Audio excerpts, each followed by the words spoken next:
How's everybody? Good? It's all rainy out, dreary, and 100% humidity, and 90 degrees out. How are you? So we are gonna share. How's everybody? She's like, okay, well, we have an appointment at 11 and it is 11:03, so we need to be respectful of everybody's time. And yeah, we've got a special guest today, and he's online, so I need to not share screen because I would love to meet her. Peter, you've got the floor. Oh, lovely. How's it going, guys? Warm it up. Okay. That's cool. Right on. Sounds like it's raining there. It's raining here too. So, peak season in Cincinnati rolls from April 1st until June 30th, which means we've got about 21 more days, right? 3 weeks from today before it's July 4th weekend. And July 4th weekend, everyone switches gears. It's cornhole and hot dogs and beer and summertime. So the market really slows down. Traditionally, the market usually, or seasonally, the market slows down in July 1st. So that means we have 3 weeks left to hit it hard, right? So it's interesting if you look at statistics. Well, actually, let me ask you this. What are you guys seeing in the market right now? What are we seeing? I mean, I'm still seeing stuff go fast. It's selling in short days on market. If it's priced right? If it's A lot of it's gotta be priced well. If it's not priced right, it's not good. Yeah. I'm seeing a lot of first-time home buyers using like welcome home grants and different financial assistance. I'm getting a lot of buyers with zero earnest money and maximum amount of closing costs. So that's been new for me, big time. I would say I've gotten probably 5 in the last 2 weeks that have been just shocking offers, to be honest. Yeah. Like low, you mean low. It's not low, but asking for every concession and zero earnest money and relying on third party down payment assistance, which is fine, but I'm seeing it a lot more in the past 2 weeks than I have in a while.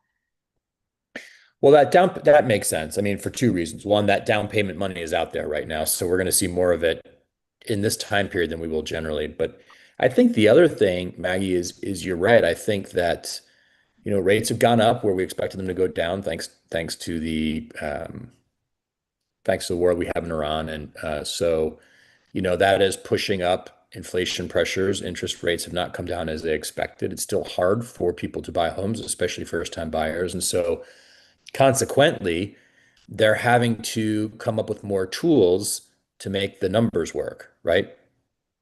So, one of the things is if we have sellers that are spooked by low earnest money, high loan to value, closing cost assistance, I mean, I think we just have to prep them. Like, yeah, it's hard especially in the first time seller inventory ban. We just got to prep them. Like, it's really hard for a first time buyer to afford to buy a home right now. And so they still want to do it. They understand the long-term value, but they're going to have to stretch and use all the different tools available to them to make it happen.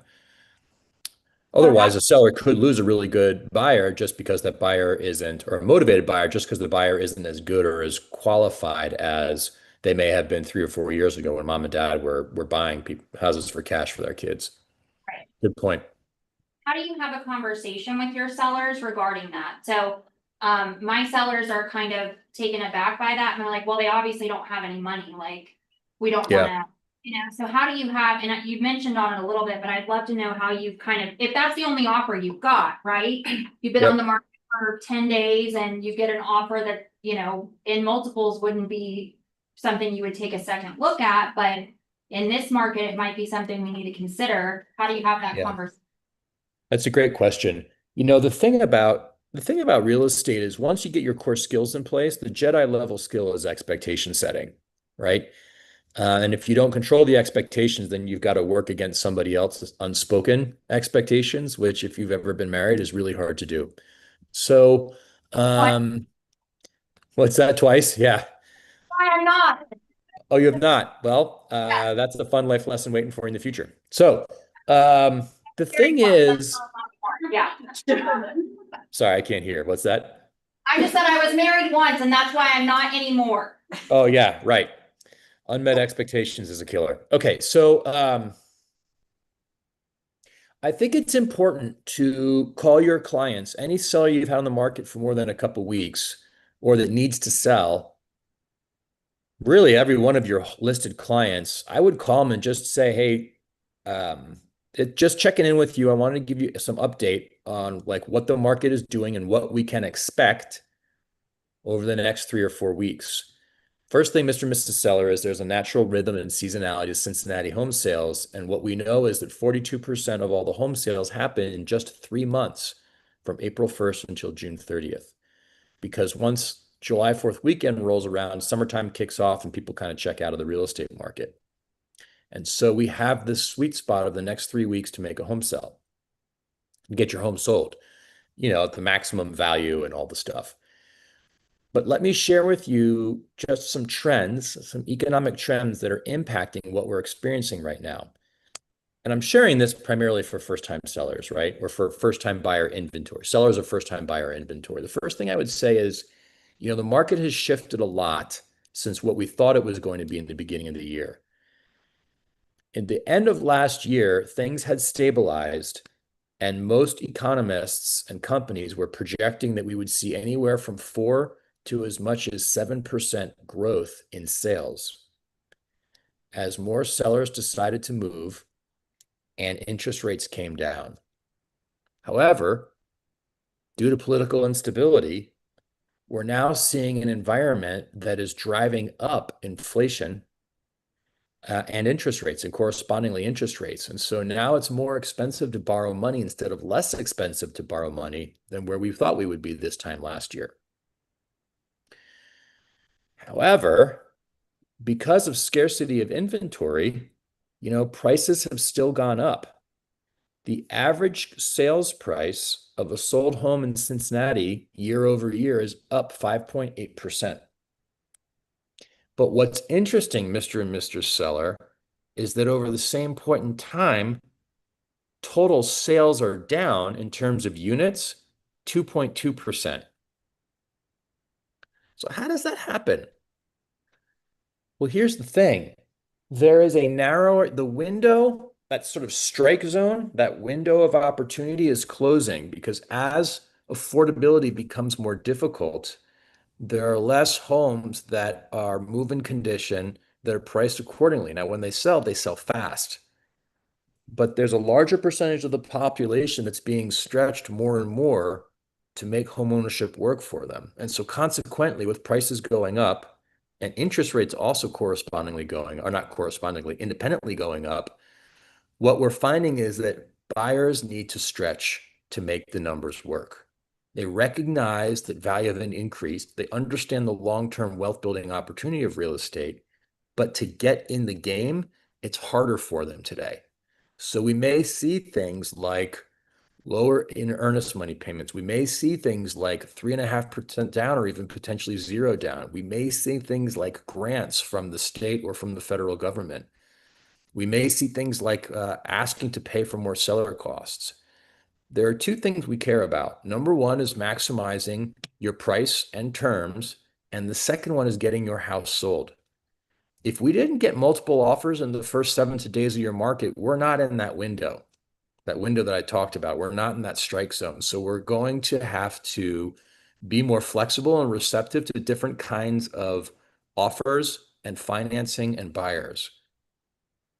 Someone that doesn't have the same financing as, a cash deal or 30% down or whatever, it doesn't mean they're not motivated to buy.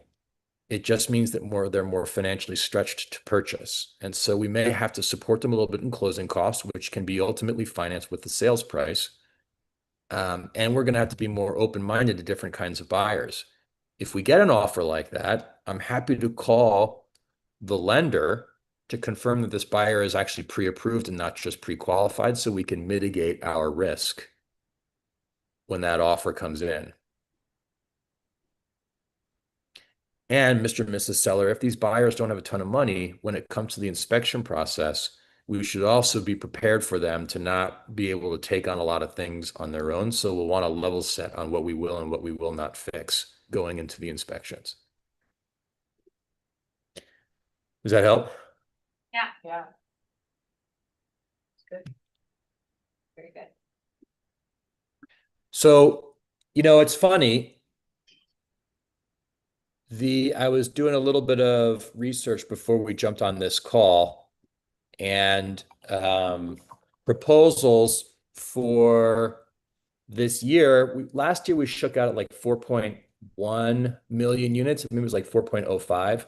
We originally projected to be somewhere between 4.1 and 4.4, anywhere from like a 5 to 10% bump.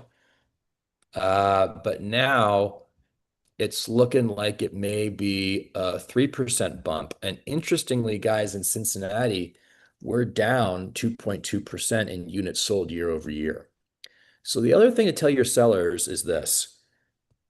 Look, it's getting more expensive. Cincinnati appreciates historically 3% per year. We've been appreciating it at more than 5% per year since 2017. Now, we were crazy undervalued before, but like it's getting expensive, more and more expensive to buy a house here. Here's why that matters. There's 2.2% less sales, and guys, inventory for let me just make sure I get this right. Residential inventory is up. This is crazy, 20% year over year. So there's 20% more homes and there's 2% less sales. Like, we're going to have to be a little bit more flexible and a little bit more receptive to different kinds of buyers and different kinds of offers. If we want to get this property sold in the next 3 weeks, because if we don't get the property sold in the next 3 weeks, well, now we're in loser land, right? We're part of the inventory that didn't sell during peak season. We've been picked over and there's less new entrants to the market. Homes sell every month of the year, but there are significantly less homes that sell during July, August, and September than there are in April, May, and June.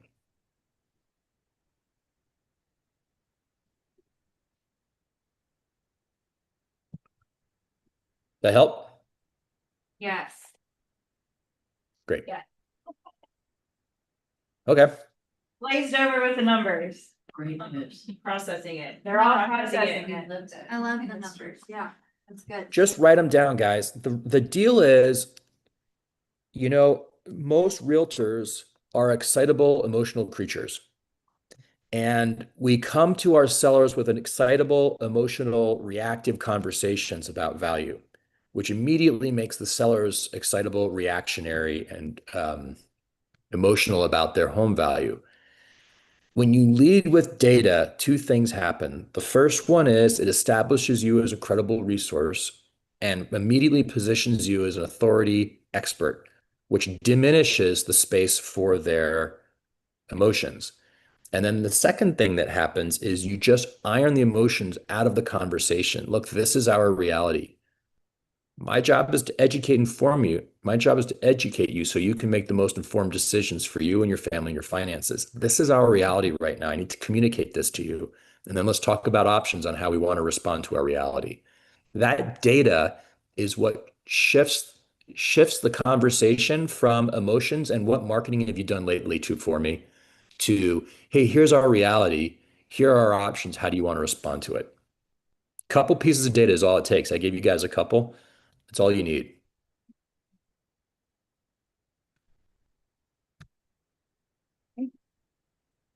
Good Cool. stuff. Any other questions? Any questions? Now's your time, guys. I mean, I have a million, I guess, today, Peter. Bring it. So I have one particular property that's been sitting on the market for quite some time. It's priced right, it's staged, we got professional photography. It's priced well below the comparables around it. And I just can't get showings on it. So I'm working on it today to kind of revamp it, but curious what you would do with that. Yeah, I'll tell you a story about the Great Recession. I was really active in the urban core back then, and Prospect Hill. I had a listing for townhome in Prospect Hill, and thank God the my client was a investor who was looking to flip a property, and there were like 5 comparable sales. We start off in the middle. We quickly got down to being the lowest priced one, and then we got down to being priced below the most comparable sale. So now we were priced so-called below market. But the thing is, that whole market had moved. Yes, we were priced below the most recent sale, but that whole market was now overvalued. And so what we quickly realized was that we are just the least overpriced of this entire market segment. Okay. And so we had to go down like another 5 or 10% before we found where the market was, what the market was willing to bear. And thank God we did, because we sold his home. I mean, I think he broke even, which back in the Great Recession was a win. Um, and I mean, no one liked us because we had to go and figure out what the new market value was, and everyone else now had to price below us because the market was still depreciating. You may be in a market center, a market segment where the market is still depreciating. Um, Good way to look at it. That's, I mean, yeah, a way to frame it that makes sense, whereas why isn't this selling? Like, we have it priced right, it's yeah. like that way to look Let me at ask you it. this. How many showings have you had since your last price adjustment, and over how long a period of time? We probably had about 5 since the last price adjustment, and that was probably 2.5 weeks ago. So one of the pieces of data that I used to share with clients during the Great Recession is that the average buyer, according to the National Association of Realtors, looks at 10 homes before they make an offer. So, if we're 10 showings, we don't have an offer, we're overpriced. Yeah, The other what I say is if you haven't had a showing in 2 weeks, you're overpriced. okay. There were more showings back then than there are now. I think probably the language I would, and you're not getting any second showings? No, it backs up to where they're building new apartments, and that Oh, has well, been, there's your reason. I know, and so but I dropped it, and I keep dropping it, and that's been the feedback we've gotten. We can't, it's a townhouse, we can't put a fence up. We can't do anything about it, but then one next to it just went pending in a couple of days. It was a ranch for $40,000 more than we have ours listed at. Well, So can that ranch put up a fence? no, they have the same view we do. It's just way And nice. it's nicer, you said? Yeah, granite and, updated kitchen and bathrooms. I mean, it was nicer, but we're $40,000 less at this point. Well, an attached property sucks because you run the risk of hearing your neighbors shouting at each other at night and hearing the vacuum cleaner. So nobody wants that. There's probably an HOA fee associated with the townhome, so it's probably a higher cost of ownership. You may be buying into an HOA, which means you're no longer exclusively responsible for the property. You now have to rely on the quality of management and the quality of your neighbors to make smart decisions. And with 20% more inventory and 2% less buyers are picky. I'm Yeah. not going to pay for your dumpy townhouse if I can pay a premium for $40,000 and get everything move in condition and not have to deal with an HOA or neighbors next door. Well, it's in the town, it's a ranch in the same town community, but yes, I agree with you with the updates. It was way nicer than ours. Yeah, But and the update may only cost $20,000, but what's the value of your time and having to fuss with all of that? Maybe it's $25,000 in improvements. I would pay $40,000 more not to have to do that with my time and coordinate all the vendors and not have to have somebody right next to me. And I don't know if I'm going to hear them at night and stuff. Mhm. You know, and it could be, I mean, like most people don't want an attached townhome if they can have a single family home, if it's in the same HOA and it's all being managed by somebody else. Like that's the benefit. Yeah, So I think you do have a price problem. I mean, yeah, you clearly do because this other one sold instead of yours. Sometimes it's that explicit. And yeah, you guys are in a market segment that unfortunately they are experiencing in real time um, a devaluation of their real estate because of the project going on that they can't shield themselves from. right. Right. And we just have to tell them the truth, give them options, and then let them choose. Okay. Bummer, man. Sorry.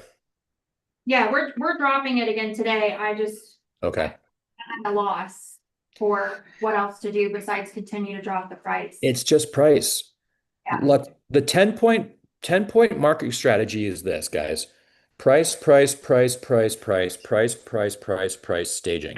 That's your 10-point marketing plan. I've got Especially if the market's softening, which in some spaces it is, especially yours right now, Maggie, right? That specific, just that street, on that side of the street, that market segment is depreciating actively. Yeah, it's wild how much Yeah. development has impacted that value. Well, if it's like Sturbridge, if you look at Sturbridge, over in what is that, Sycamore Township, I guess. If you look at houses that sold on the side of the street that abuts 71, they're like $50,000 to $100,000 less because you can hear highway noise every moment of the day in the backyard and through and through windows. Like that's just it's just it. You're right. Hey, Peter, I've got another question. Well, I was just following up with Maggie. How many open houses have you had there? 3. Okay, I had Saddlecloth with a similar problem because we had no garage and no steps. Yeah. And we had our pricing strategy. We were reducing, keeping it held open. I had a lady who walked in the open house. Bought it because these buyers are coming into open houses. Okay. Do not want to sign exclusive buyer agreements. Sure. Before they check things out. And that may be the price point where that's more. I've done them and we haven't had a great turnout, I but didn't either, but I kept doing Just them kept in doing it. addition to the pricing strategy. Okay. Boom. So, okay. so, That's good advice. Aiden's gonna do one this weekend then. Good advice.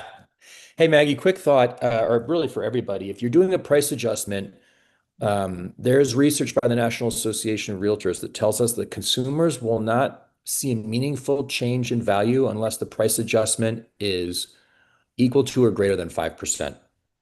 Okay. So if you're at $200,000, the minimum price adjustment to actually have a meaningful impact in the market would be $10,000. Okay. Really important. Maggie, has anybody mentioned a reverse offer? Did you Yeah, have that any was my next thing. showing that you could do a reverse offer to? I don't know what that means. Or the Take it seller. away, Peter. Yeah, so this is something we came up with during the Great Recession. If Okay. we ever had a client, if we ever had a buyer that had come in twice or once and seemed really interested, but then kind of flamed out, we would write an offer as the sellers to the buyer. So we would fill out a purchase agreement and sign it as the seller and force the conversation. And let one, in case the agent didn't like the property or the agent was lazy or whatever, which we all know there's plenty of them out there. And also to let the buyer know, like, hey, we're serious. Sometimes buyers would say, like, yeah, it's between your listing and 2 other ones. They're trying to make a decision. I'm like, well, screw that. I'm going to make the decision for them. Let's write them an offer. And so we might give them, like, depending on what the feedback is. My clients aren't crazy about, the Formica countertops, the laminate countertops. Well, we might make an offer with a $5,000 payment to some granite company at closing. And maybe we offer to do some closing costs, but we wouldn't change the price. Or maybe we make an offer based on the price. Like it depends on what the buyer's experience is, and what feedback you're getting and how motivated your client is. So reverse offers in the Great Recession, when I was doing them, it worked like 20% of the time. We started bringing them back at TCG like a year and a half ago, and we're batting about 30, 35% on reverse offers. The other nice thing about a reverse offer is, first of all, nobody does them, so your seller's going to think you're genius, right? Because you're being creative, you're taking initiative, you're trying new things. Sometimes I would do this. Sometimes when my seller was recalcitrant to do the price reduction that needed to happen, we would see if there's somebody that we could write a reverse offer to. And then when that didn't work out, then they're just like, oh, okay, fine, I'll reduce the price. So it's also another way to demonstrate that you've turned over all the stones, including even making offers to people, and it didn't work out. So it's got to be value. It's got to be the price. Well, thank you, because I learned something today. I've never even heard of that. They are great tools. Great tools. It's kind of fun. It's really fun when you catch the agent off guard and they're like, "You did what?" They're like, "Yeah, Right. there's an offer to buy it in your email box. Go present it. Let me know what they think. We're ready to talk." It's I fun. love that. Okay. All right. Well, thanks for my Thanks. personal coaching session. Very- My pleasure. Anyone? I got like, what's that? Okay, keep on going. I was just saying, I got like two more minutes if there's anything else. Otherwise, I got to bounce. Yeah. Anyone else have any other questions? I think everyone's been taking a lot of notes. Awesome. Great. Good. How's Have the Utah? conversation. What's that? How's Utah? How's Utah? Utah's good. It's pretty.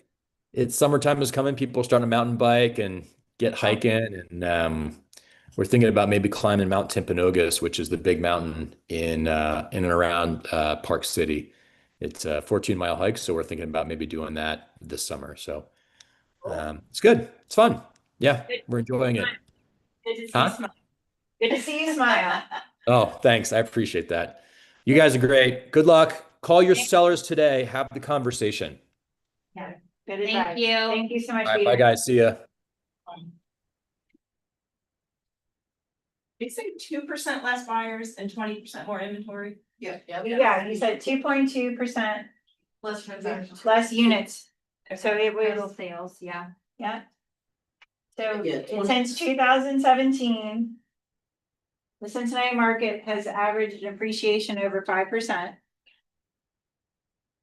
And sales price is up, however, the units sold is down 2.2%. And there's 20% more inventory. Guys good? Good stuff? Who else is gonna call their sellers this week or today? I'm emailing them right now Yeah, there we go. with this data. All right. There we go. Okay, well, we're gonna keep going. It's kind of hard to follow Peter a little bit, so I will do my best. All right, so that was with Peter, and so yeah, 2 birthdays. Happy birthday, everybody! Couple. We've got some birthdays coming up this week. Jamar's birthday was yesterday. Becky's is on Friday. Rob Anderson shares birthday with my daughter, so that's exciting. Melissa's birthday is at the end of the month, so wish everybody. Oh, and Kelly's birthday. Hey, Kelly. All right. 23rd. Here we go. You gonna go play some pool? Bucket fills. On my birthday? Play some pool, get paid. Yeah. All right. Bucket fills. Who has a couple bucket fills to share? Bar Smith, we had a nice, back and forth this weekend, and I didn't know that if you have a $700,000 listing, it's loaded on to Wall Street Journal. Yeah. So I was able to put that out there and got a lot of great responses Yes, just because of that.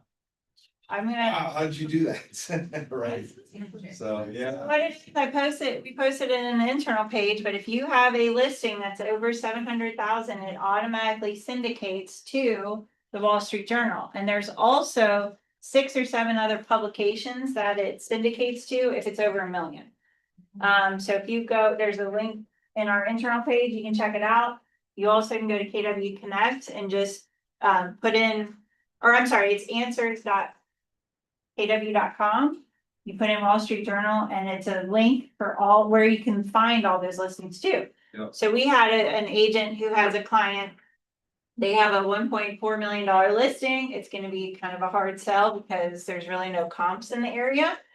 And their client wants to go and spend $10,000 in Cincinnati Courier for an ad, which is a lot of money. Well, it only hits local people. Right, it only hits local people. Yeah. So then we started talking, Tara and I and this agent, and we're like, look at all these resources. Send screenshots of, look, your listing is hitting the Wall Street Journal. Your listing, they're hitting, like, it was 5 or 6 other publications. Verbiage you can use is say serving locally, selling globally. Right there. So And I was so able to go to that link and then post it everywhere. Yeah. Right, so Wall Street Journal, listing was everywhere. Yeah. And so what did your sellers think of that? Were they thrilled? Loved it, They loved it. loved, blown away. How Blown long- away by it. How long was your house on the market for? Less than 24 hours. Woo! Like, that's awesome. You guys, Okay, so they were local. They were Small part of town. Okay. Oxford, and But that. Seven Hills agent was on the other that's side. right, Yeah, Tammy Thomas was on the other side. That's awesome. that's awesome. But because they were in Oxford, it could have been the only way they saw it. Was Yeah. through the German. Okay. Who has another bucket to fill? So one for Tara? I'll fill Annie's bucket. She's put together this social media challenge. She's participating in the social media challenge. Oh, I did a couple days. I like that. Thank you. Yeah, me too. Yeah, I love it. yeah. Yeah. So we're gonna do a drawing at the end of the meeting. Now, here's the thing, because we're having a hard time tracking it from leadership side. We have a big ask. When you post, when you see Annie drop her post in the morning, please mark underneath it, done. And or you need to jump on and make sure that you're tagging where your location is at Keller Williams Seven Hills. So how we can find how Lauren and I can track all this is when we can go in and see everyone that's said that their locations at Keller Williams Seven Hills. And then from just memory of seeing people, but if you go in and actually post done underneath it, then that helps Lauren and I keep track of that. So then we can give you guys awards, because the idea is that we're gonna do a spinner today of what we could track. And we have a little gift card and a power bank. So thank you, Annie, on top of that, because I explained what they need to do. Thank you for putting this together, because that's like, Learn, you get really glad people learn more about you guys, so. Yeah. yeah, it's good content. I used one of the images and updated my background. Mm-hmm. Awesome. Okay. Well, we're gonna keep going because it's already 11:35. Okay. Ooh. Annie heard about this. We nerded out about this yesterday. Oh, this is so cool. You heard about this? Michael Lewis Marketing Suite partnership. So Keller Williams has just partnered with Michael Lewis Marketing Suite. So what does that mean for you guys? Did anyone get this email? Yes. Did anyone watch the video that was attached with it? Not yet. Not yet? Okay. So Michael Lewis Marketing, when you log into your Canva account, you're gonna have 600 new templates that they have put together. And so I'm gonna show this to you. First of all, how do you guys get into your Canva account? Canva.kw.com. I think it's probably one of those asked questions. How do I get into my Canva account? Canva.kw.com.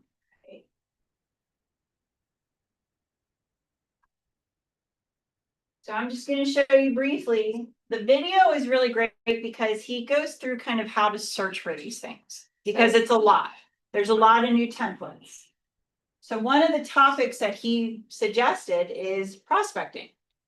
What's the difference between prospecting and marketing? Well, prospecting is more of a call to action.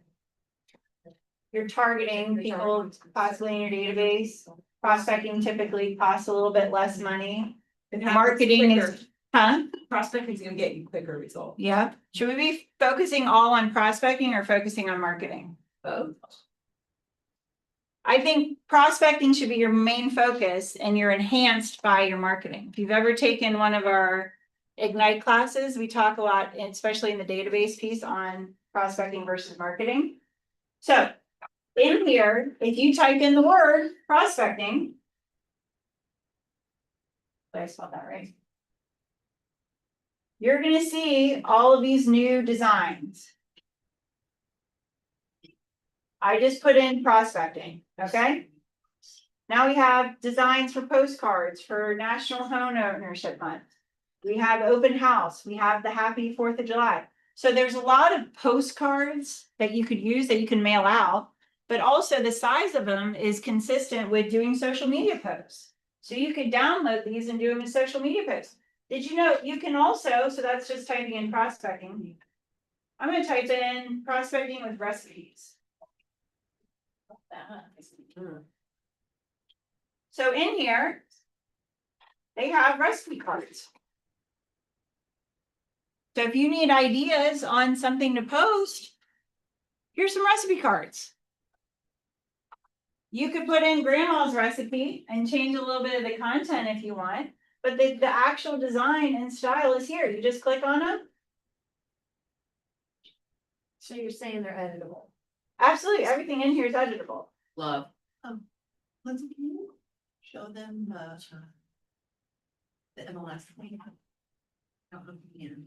Like where you can connect directly to your MLS. Oh, yeah, that's, I've been wondering how to do that. In which, okay, so, I mean, maybe not today, but. yeah, that's, Sounds I only have, really- yes. I'll do a short video on it and post it in here, but yes, you can syndicate to the MLS, so it will pull information over, similar to how when you do. I mean, I know how to do photos, but I don't know how to do the rest of it.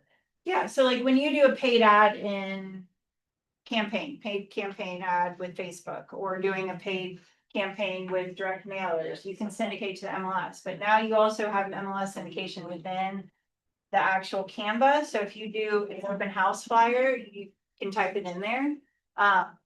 It's like once you syndicate it to the MLS, then you literally look any listing. And it has all the photos, but then it also has all the details, and so all you need to do is like just drag the details over in the photos, you don't have to retype anything, I think. Didn't you say that Keller Williams is the only company that has like an MLS Yeah. integration or whatever? Yes. In Canva, I Yeah. believe so. Brand new. Yeah. Yeah, I'm still, so the thing is, and I was talking to Tara about this last night, like there's just so much stuff coming out that it's hard for me to keep up with it, because I don't use necessarily it every single day. But Tara next week, next week on Thursday, she's coming here to Cincinnati. She's teaching, or she's doing the career night in the evening. But we're adding some classes. It's 1 o'clock and 2 o'clock next Thursday here in the office, and Tara's gonna kind of go through all the systems, all the resources, the value proposition, KW. So if you want to come in here next Thursday, 1 o'clock, she's gonna go through all these things, because it's a lot. We're also gonna come up with a value wall, which is gonna have QR codes that you can walk over and just see, like, you know, we have the partnership with Michael, the marketing company, with Canva, all these little things. So it's gonna kind of help, because it's a lot. And then you look at it, it's like, how can I use this in my business? You have to look at it also as leverage. Because, for instance, you can do, I'm gonna type in June, just the month of June. And down here, I'm gonna have all my templates that fall into either holidays in June, or if it's home ownership month. These are just resources for you. You could go through and go just at the bare minimum. Schedule out, you can pre-schedule out in command posts for all the holidays throughout the entire year. You can do your Father's Day post, Mother's Day post, Memorial Day, Juneteenth, Pride Month, all the things. They've got every single month. So all I did was type in June, and you have all of these templates in here for you to use. And it's just plug and play. Very easy to do. You can either use exactly what they have and replace your logo, or you can edit it. Right? So 600 new templates were dropped yesterday, and I think that there's more coming. God, that's So awesome. we will be teaching a Canva class in July.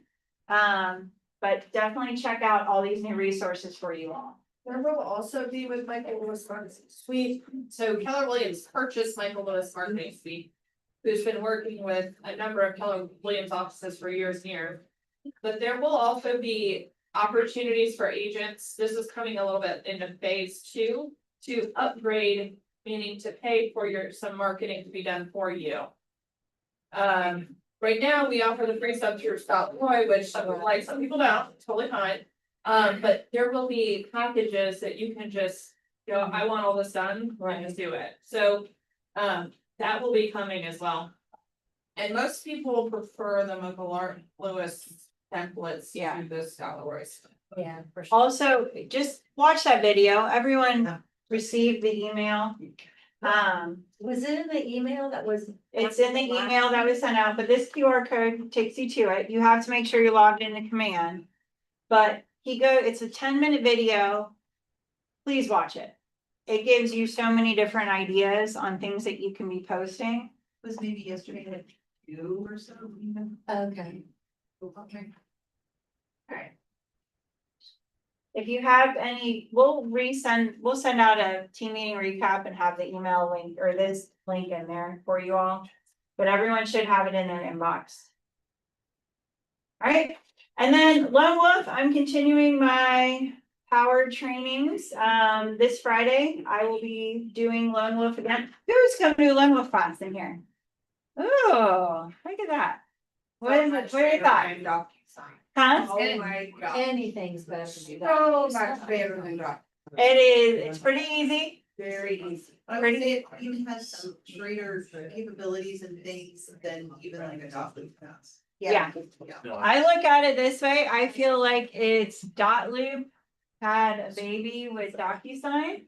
And we got the prettiness that DocuSign has tried to do with the functionality of dot loop. But there's a lot more, it's a lot easier for us to utilize it from leadership because all the contracts and everything, there's a direct syndication to all the boards and those are updated just easily. I don't have to submit them to get fillable. I'd have to do that with Dotleap. I'd have to do that with DocuSign, or I would have to go through and do all the fields. So I'm happy. So I'm happy. That's good.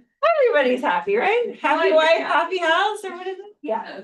But please, even if you're using Dotloop and you don't plan on changing, I had an agent in here on Friday who is a hardcore Dotloop. And she went back to her office and they will be transitioning to Lone Wolf, just that presentation. So, this Friday here at 10 a.m. And then I'm gonna take the time off, because I'm gonna go on vacation, but then I'll be back teaching it in person on the 26th. Please know that this is active now. If you are using DocuSign, DocuSign is deprecating on July 14th. Meaning that if you have a, so Hold on. So I'm meeting with Josh Boatman at 12 o'clock. And I'm gonna do a video on how to get your old files out of DocuSign so that you have those in your Google Drive. What were you gonna say? meaning if you are in the middle of a transaction on July 14th, you will not be able to complete that transaction in DocuSign. So you should actually be starting any new transactions in Flowbook. Okay. I can help with any kind of transition over. It's very easy to move those files from DocuSign into transaction. There's a lot of drag and drop capabilities. Just reach out to me, but it's a really good program. What, just name like 3 highlights that you like about it. I'm sure you see some. Okay, so one of the easy highlights is when they have a detail section on the left-hand side. You can go to the detail on the property information and you can look up based on the MLS ID. So if you're representing a buyer, you can put in the MLS ID. It's gonna pull everything from the MLS listing and autofill it into there. If you have a seller, one of the fun things that they have a tool on there, instead of doing an MLS ID, because you don't have an MLS ID, you can actually do it from the auditor site. And so it will pull from the auditor site. I did it for my house. It pulled over the year my house was built. It pulled the parcel number, it pulled the legal description and automatically filled that in there. So that's one key thing. You can edit very easily. You can add groups. So if you work with a TC, you can create a group. So every single time that you open and start an opportunity and open up a transact, Lone Wolf transact. I don't know, we're not calling them rooms, transaction, Lone Wolf. So they have automatic access. They have automatic access to every single thing. So you can customize groups. If you're on a team, you can have your rainmaker.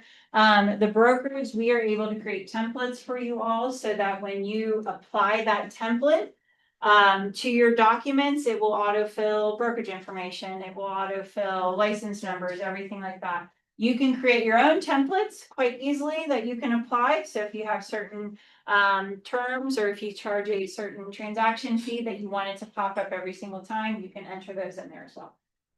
Interesting. And I teach it from beginning to end easily in 45 minutes. It's just not that much. It's just very easy. Yes. If we create our own templates, do they automatically update, or will we have to keep an eye on updated documents and recreate the template every time a document updates? I will get back to you on that. I would assume that you would that template would need to be updated. Yeah, okay. But I will get, that's a good question. Yep.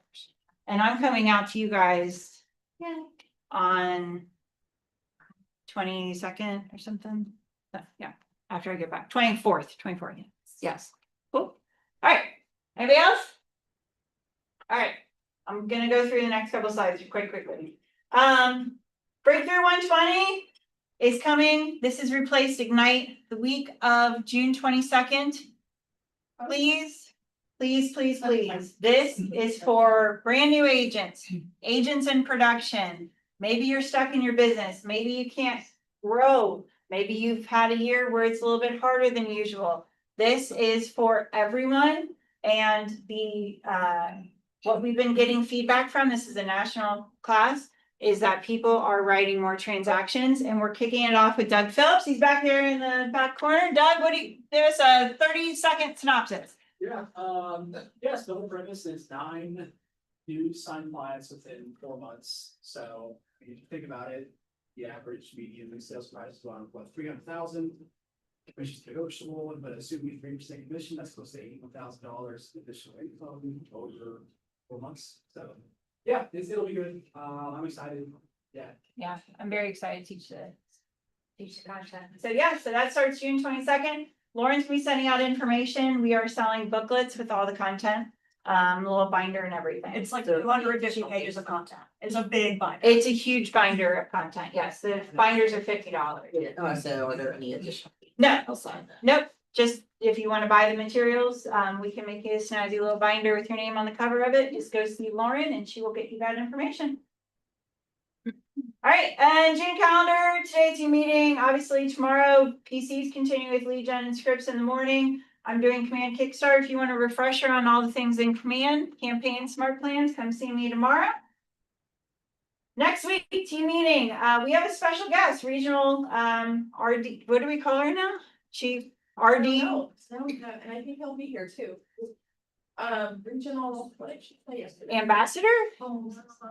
She's not going anywhere, but she's. Yeah, so Anna McKissick is and has been our regional director for the Ohio Valley. She will be here in person next Tuesday, and she is going to be teaching where the leads are and how to get them. If you've ever sat in a class with Anna McKissick, she is phenomenal. So next Tuesday, our team meeting will be awards, and Anna will be here for teaching this class. Chad will be here too. He got added to. Chad McCoy's gonna be here I too, think so. in person? Well, I don't know, but he got added to our meeting with Patrick. Oh, okay. She's amazing, don't miss her. Yes, I mean, she's like Peter Chabris, do not miss anything. she does. absolutely. Yes, Anna McKissick, master faculty. She's phenomenal. So be here that's next Tuesday. Regular team meeting day, we'll have food still. And then next Thursday, so again, we're gonna send out the information on the class that Tara's gonna teach on the value proposition, but if you know anyone that's interested in getting into real estate school, Tara will be here doing our career night next Thursday at 6 o'clock. This is the Facebook event. If you want additional information, you can reach out to me. I have links that you can send to people to sign up for this. Sound good? Huh? I need those then. Okay. All right, and then social media posts out front. We're gonna keep going on here. MRA podcast, their new episode released this week. I'm not gonna do this video. I'm sorry, this is the previous version.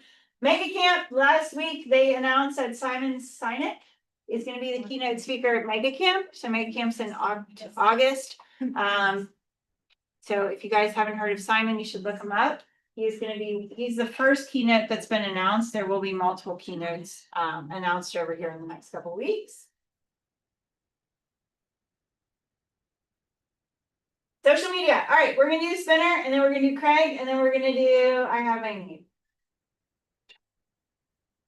So this is for everyone who posted. For the most part, again, we did our best to try to get everyone included in here. If we missed anyone, we apologize, but moving forward, please do what we suggested, and I'm going to click Spinner. It's been random. And this person's gonna win a gift card, Starbucks, and a power bank. Oh, Sean.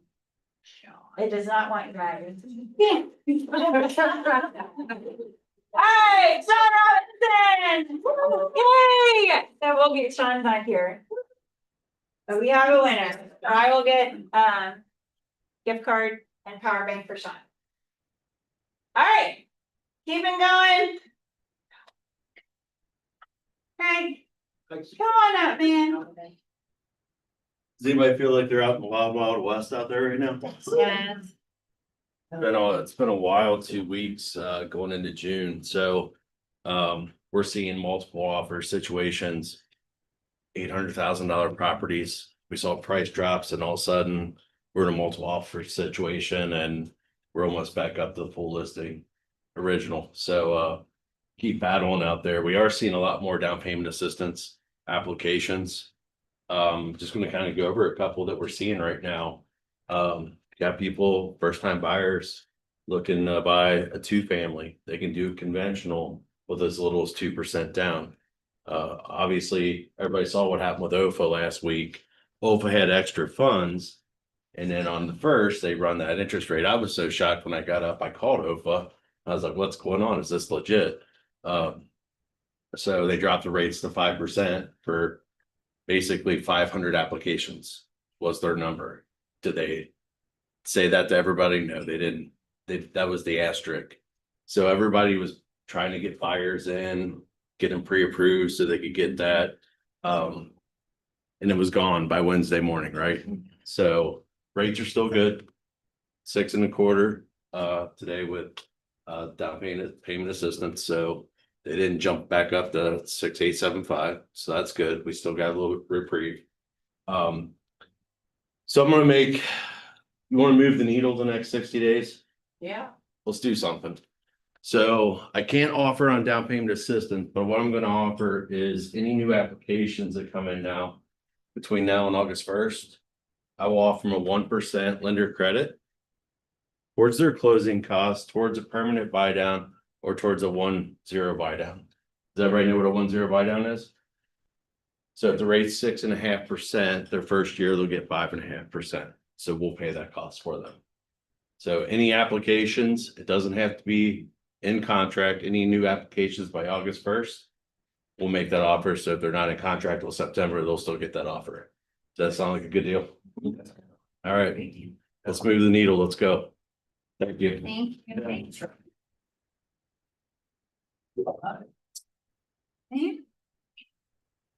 All right, well. Got one more slide. I have my need. It's got some good stuff. Oh, Tom Williams, what do you got? Probably this Friday, I've got a 2-bedroom, 1-bath, great starter home off Gaslight Street in Oakley, 325. What was the price? How much? 325. 325. It's dead end street, it's just off Paxton, right, just down from Hyde Park Plaza.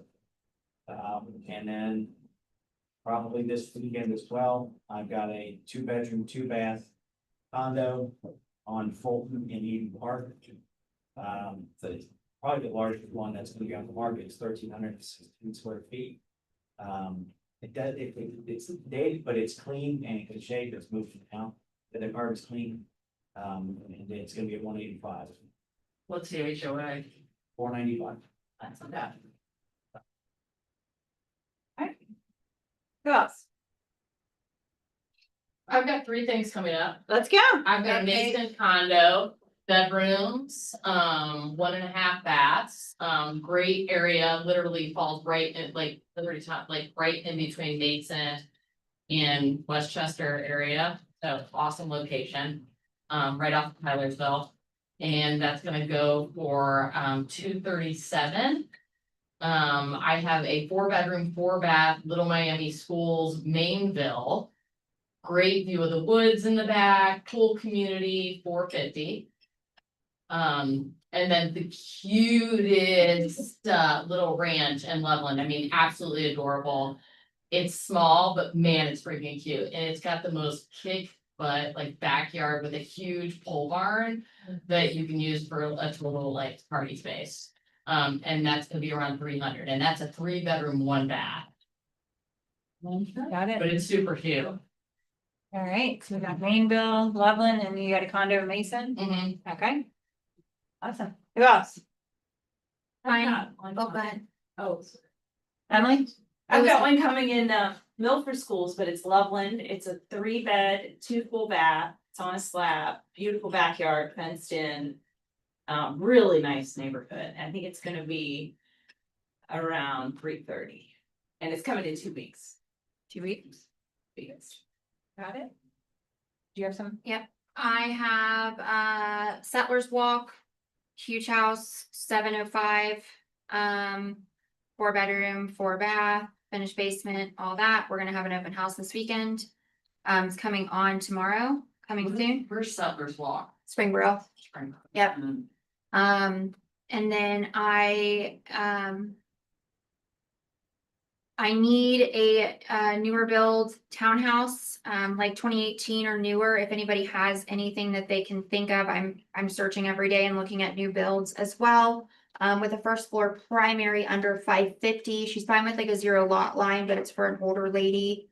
So a newer build, smaller house under 550 in like Westchester around.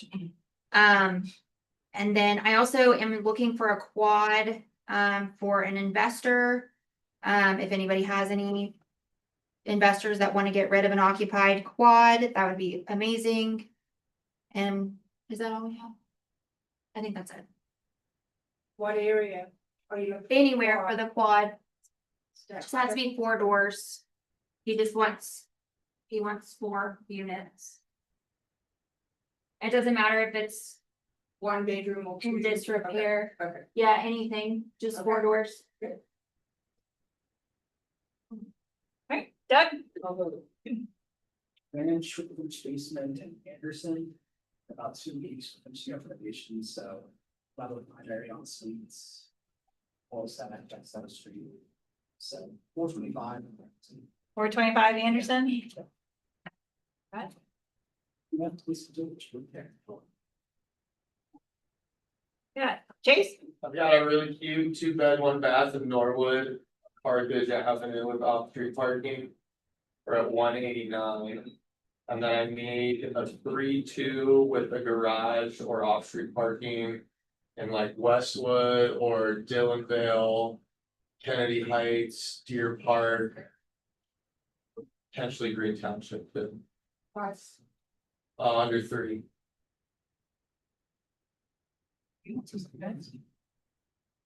Well. Anyone else? I have any need? All right, Don. I just scheduled photos on a 4-bedroom, 2.5-bath, 2-story in Lebanon. It's gonna be the low floors, so it'll be coming up. Probably the end of June. Lebanon, 400. Okay. Well, anyone else? What our new agents should be doing is writing down all of these listings that are coming up and doing what? Open houses. Well, open house opportunities, but what else? You can find buyers. Go out. Look at the credentials that you have. I need a buyer. Find the buyers for these listings, Would love to have a buyer before they hit the market. right? Yes. Yes. I've got a colleague that has this great house that's coming up. Let me know who's interested in a condo in Mason. So are they on the site, what they just mentioned? Or we had to write it down? So some of them are active, but that's why like during these I have a needs, you wanna write them down. Write them down. Because we have to be very careful on how we share. We can only share those kinds of listings inside of the brokerage. We can't publicly advertise them because they're not good. So it's just word of mouth from colleagues, and the only reason we can share them is because we are all. Okay. But we've got lunch that's gonna happen out here, so if you didn't get all your listings written down, network with the agents, get those down. And if you're new, go out and find some buyers. Sound good? All right. Well, thank you guys. Love it. You're a good group into that. All right, thank you guys online. Trying to get time for that.